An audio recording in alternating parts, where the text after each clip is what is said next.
Welcome back to DNA. Today we are talking about Mandalorian Chapter 14, The Tragedy. So let's just jump into it. It's going to be a spoiler-full review. So, I wasn't expecting it for them to go straight to The Rock. I wasn't expecting that. I really thought that they were going to drag it out a long journey until the last episode.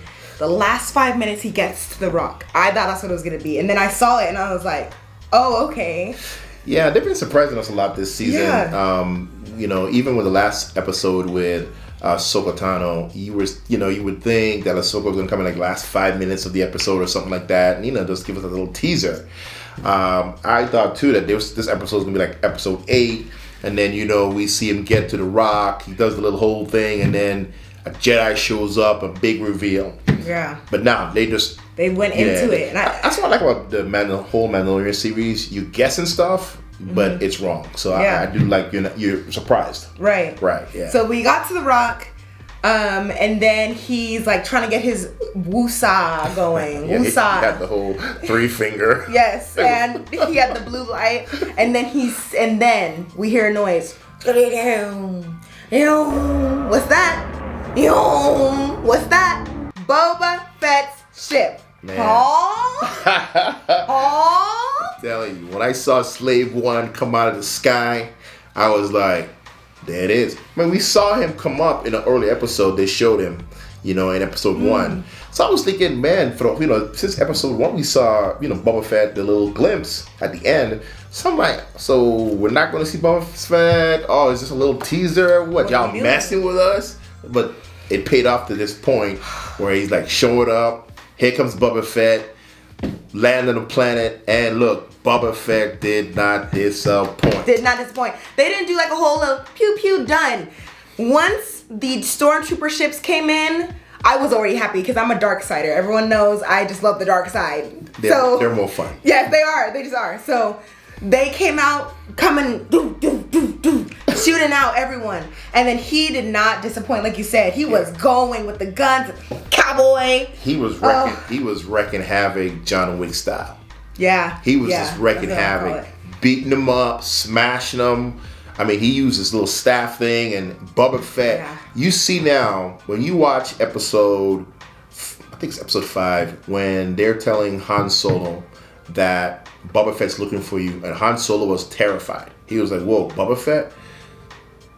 This episode show you how dangerous Boba Fett is and why Hans was afraid of Boba Fett. This brought the whole thing around to let you know how dangerous Boba Fett is. And how cool was it that they used the same guy from Phantom Menace, who was the clone, or for episode 2 I should say, who was the clone in episode 2, who played his dad, right? He played Jango Fett, and they brought him back to play Boba Fett. Same guy. So it was cool to see it. They used a different person, so that was cool to see as well. I thought that was cool. What else happened? That was pretty much like the meat of it was the fighting, and it was just great. When you're watching Star Wars or you're watching a movie in general, my expectation is like, oh, they're gonna drag it out kind of thing. Yeah. And so they really gave us the action that we were looking for, because following Ahsoka, what are you supposed to do? Yeah. Following Ahsoka's episode, you have to top it. That was, it was like a Wednesday, right? Hump day, right? Was the Ahsoka episode. So it's at the height of the day, and everything from there is downhill on the way to Saturday. So Robert Rodriguez directed this episode. Yeah, Robert Rodriguez had some good movies. One of my best movies he's ever directed was Desperados, which is another action-packed movie with Antonio Banderas. He also did Shark Boy and Lava Girl, whatever it's called, way back in the day for you Spy Kids. So he's got a mixed bag of movies. No, those were good. Those were action-packed. Yeah, it was good. They were good. It was good. For those of you like, what's the name of the wolf? Taylor Lautner. Taylor Lautner, he was Shark Boy, and in the Shark Boy and Lava Girl series. So he's got a background in in action and stuff like that. And he did a really good job in directing this episode. So he came off, for me, it came off a high. It was a good episode. It wasn't as good as the Ahsoka episode directed by Dave Filoni. But this episode was really good. It was really good. Yeah. So now we're getting towards the end of the episode where the Dark Troopers. Yes. Yeah. We're getting to the end of the episode where the Dark Troopers came out and they landed on the rock, and I didn't know what to expect. I was actually really shook. I thought that Grogu was gonna be like push them back and then they were gonna get away, but no. He was weak from communicating with the Force. We'll talk about that. Yeah, he was weak from doing all that, so they were able to grab him. They took him. Yeah. There was a couple of things in the episode that, like I said, this was a good episode, but there's a couple of things in the episode that didn't make a lot of sense. But it's Star Wars, so you got to disbelieve sometimes. Like, when he was down on the hill and he left his backpack, why didn't he just grab his backpack and fly up the hill? So. We wouldn't get to A to B though. Yeah, if he didn't do that, then it wouldn't be where it is now. So it makes sense. But that's the only thing that bothered me in the whole episode. It was the backpack thing. The minute he took it off and he ran away from them, like, what are you doing? But other than that, everything else was fine with the episode. That one thing just kind of took me out of it a little bit. But everything else in the episode. It was good. Yeah, I really liked it. So who do you think he was talking to in the blue? Well, he wasn't talking to anybody, according to Ahsoka saying, right? So he was just communing with the Force, and then maybe somebody would pick it up and come.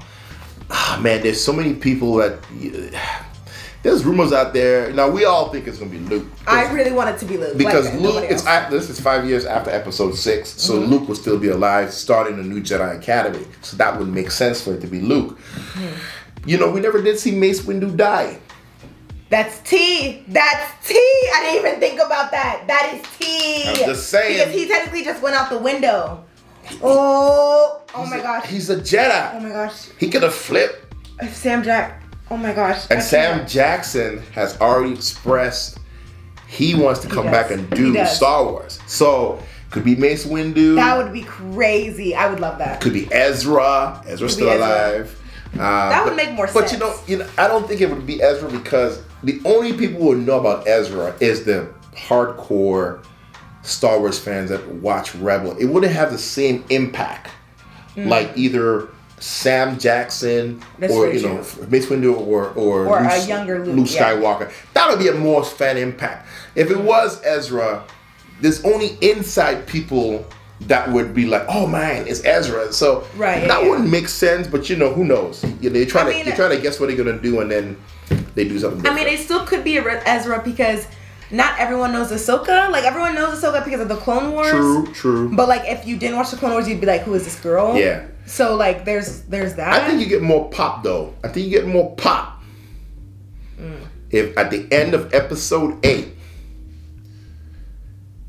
Luke Skywalker comes in and just wreaks havoc on Moff Gideon. That would be great. Like, Dark saber against Luke Skywalker with his saber. If they did that, I can't right now, Dad. I really can't. If they did that, they would be good. They'd be done. Like, it would be amazing. Wrap it up. Wrap it up. We don't even need season 3. We don't need it. Like, the thing is, I can't even process that right now. We don't even need season 3. Knowing what they did with Ahsoka, and she was just little like meow with people with guns. Imagine just. Yeah, and Moff Gideon doesn't even know how to properly use that lightsaber, so it might even be a quick fight. But more than likely, what's going to come next? Because you saw the Mandalorian find the Beskar spear, so more than likely, what's going to come down? It's going to be Moff Gideon against the Mandalorian. He has a spear which can go up against the dark saber. That's my prediction. That's my prediction of what's probably going to happen. But they don't. It's only season. They're only season 2, so they're not going to give us too crazy much. They already had one big lightsaber fight, so it more likely that'll be it, and we'll see what happened. But now that they captured the kid, right? See, a couple episodes back, we saw them in a tank. There was a clone in the tank, and they're taking this energy from the kid, which probably is Snoke. Just guessing, because Snoke was a clone. If you've watched episodes 7, 8, and 9. So they've got him back. They're trying to create something. Who knows what they're doing? But anyway, they got him back, and now they're going to go. So it's going to be a whole... There's 2 episodes left. So episode 7 is going to be another journey where they're going to have to go break somebody out of jail. And then the guy from... I forget his name. and they're gonna probably use him to go track down, and it'll all come to an end in episode 8. So we'll see what happens. But man, this episode was awesome. It continued the story. Yeah, seeing Boba Fett havoc on everybody else, wreak havoc on everybody else, and now for at least another episode, Boba Fett's going to be there. Because he's in their debt. He's in his debt. Now there's been talk about a Boba Fett spinoff. Already, yes. Now I wasn't even looking forward to that, but after I saw this episode, me neither. I was not. I was like, oh, Boba Fett. I mean, I guess, but after this, cool. We already got the Mandalorian. We don't need another. Right. But after this, if he's wreaking havoc like that. Oh yeah. All right. Bring it on. Because he was doing a lot more than Mandalorian does. He was. Yeah,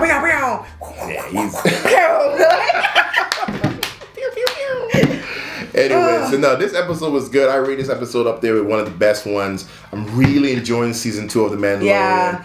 Even more than season 1. Yeah. It's building on and getting better and better. John Favreau wrote this episode, and he's just showing his writing chops. And he pretty much wrote every episode except the Ahsoka episode. Dave Filoni wrote that because, of course, that's his character. And man, it's just building and building. I can't wait to see what happens next week, next Friday. So it's going to be on. So next Friday, again, I'm predicting it's going to be a chase down journey leading into episode 8. Man, episode 8 better be like 45 minutes long. It needs to be long. Like, I'm not having this. Wrapping it all up. So if you want to see more of our reviews, make sure to give us a subscribe, like, and comment, and we will do more of these episodes for episode 7 and 8. That's right. Anything else? No, that's it. I think we got it all wrapped up. Looking forward to see you guys on the next one. Enjoy. And may the force be with you. Bye. Okay, we have to do another thing? Yes. Okay, what are we doing this time? Okay, that was good. I think that was good. I'm dead.